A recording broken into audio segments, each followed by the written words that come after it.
We're installing a kitchen splashback. That is from a complete amateur's perspective with plenty of fuck up fairy visits. The first job was to cut the edging strip to suit. Damn it. You should be there.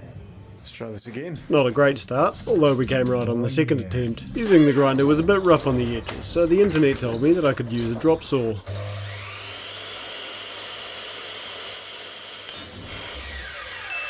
The internet lied, and subsequently now I have a pair of pants to change. Okay, don't cut aluminum on that. So in the interest of preserving fingers, I went back to using the grinder. A little bit counterintuitive, but there you go. With the Minister of Interior's distracted on dog sitting duty, I got to work mixing up the adhesive. Good measuring tools, babe.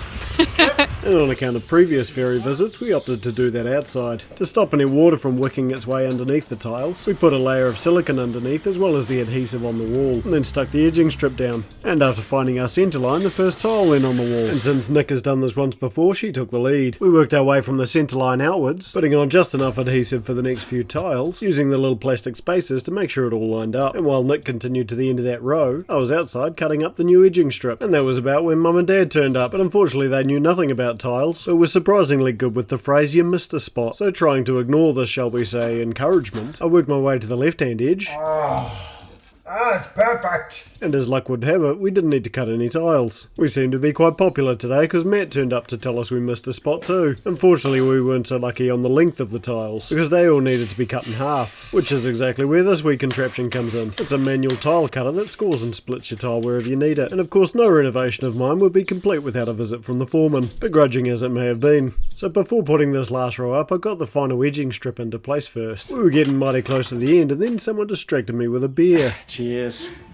Still gotta finish the wall up. Oh yeah, I should. And it wasn't long before the final tile slotted into place. Doesn't fit.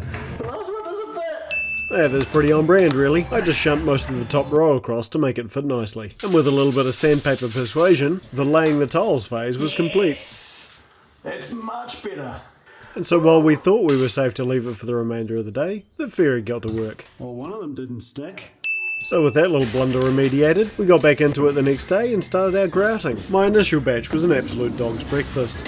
Oh, that looks really nice. Despite what he says, the second batch received a little bit more water and we finally got to that elusive toothpaste texture. Tasted bloody terrible though. The last piece of this cursed jigsaw was the grout sealant. This stuff goes on top of the grout and prevents it from getting any stains. Especially handy if you're tiling behind a cooktop. I felt a bit like a baby archaeologist trying to paint in between the lines. We've documented every step of this kitchen renovation, so if you'd like to check out the full video, you can see that here. Now I'm off to get myself a foreman's inspection, and I'll catch you on the next one.